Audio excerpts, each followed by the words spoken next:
Hello, in this lecture we are going to discuss about distributed database in database management system. Let's see what is architecture of distributed database. Distributed database consists of computer that do not share physical component. Each site are communicated over a communication network. Features of distributed database system. It acts as a single database to the user. Data can be stored at different sites. Sites are interconnected by network. Different sites cooperate each other during transaction processing. Advantage will be fast data processing, reliability and availability, reduce computational cost, and easy to expand the system and improve the sharing. The main disadvantage will be it is complex to manage and control when system get expanded. Security issue, deadlock handling needs some standardization for processing. Next, see different types of database, homogeneous and heterogeneous database. Homogeneous database in which all the sites have identical software running on them. In this figure, we have three different sites, each site running the same software Oracle 99. Heterogeneous database, all the site having different software. For example, SQL Server 2009, MS Access and Oracle 99 are the three different software that can be used by the three different sites. Next, data storage. How data can be stored in a distributed database with the help of two methods, replication and fragmentation. Replication, data are stored in multiple sites. There are two methods, full replication and partial replication. In full replication, entire relation is stored at all the sites. Partial replication, some fragment of relations are replicated on the site. Advantage will be availability, parallelism and faster accessing. So disadvantage, it increase the cost of updating and also the complexity in concurrency control. Next, fragmentation, it divide the relation into two or more relation. So the fragmentation can be done either horizontal or vertical.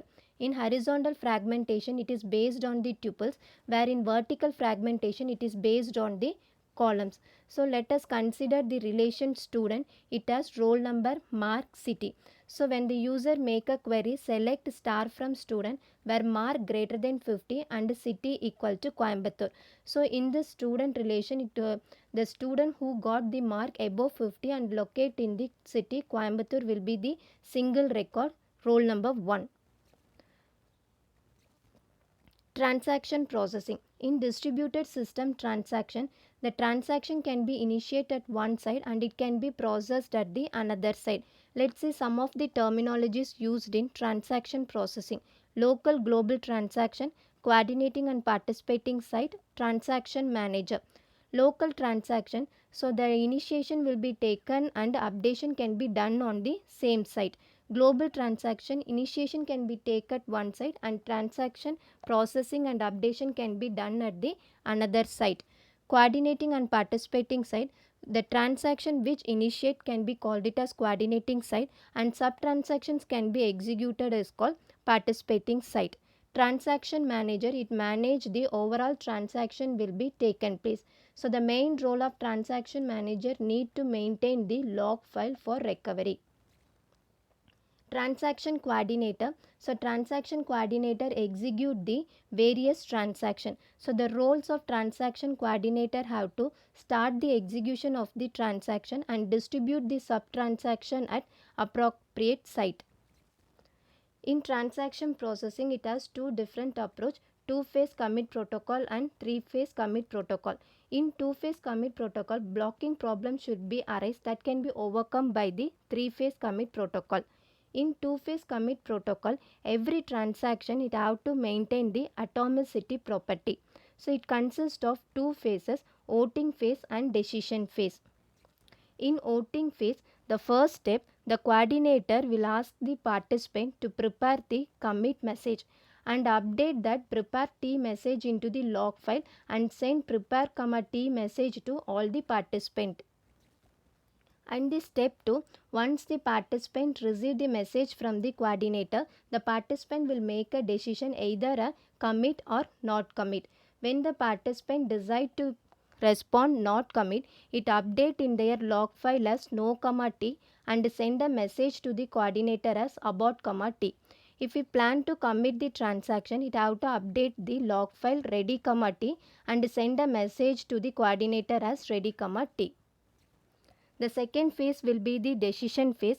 Once the decision should be received from the participant, based on the decision, the transaction will be commit or commit or abort. So in this example, all the participant will send the commit comma t message to the coordinator. So coordinator will commit the transaction and update into the log file. The failures can be occur in two-phase commit protocol. The failure can be occur either in a participating site or in a coordinating site.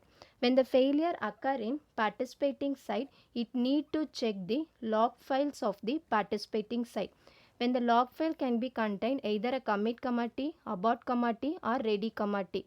If it log file contain commit comma t, it have to execute redo of transaction. Abort comma t, execute undo of transaction. Ready comma t, it have to consult the coordinating site. If failures taken place in coordinator, it need to check the log file commit comma t or abort comma t or ready comma t.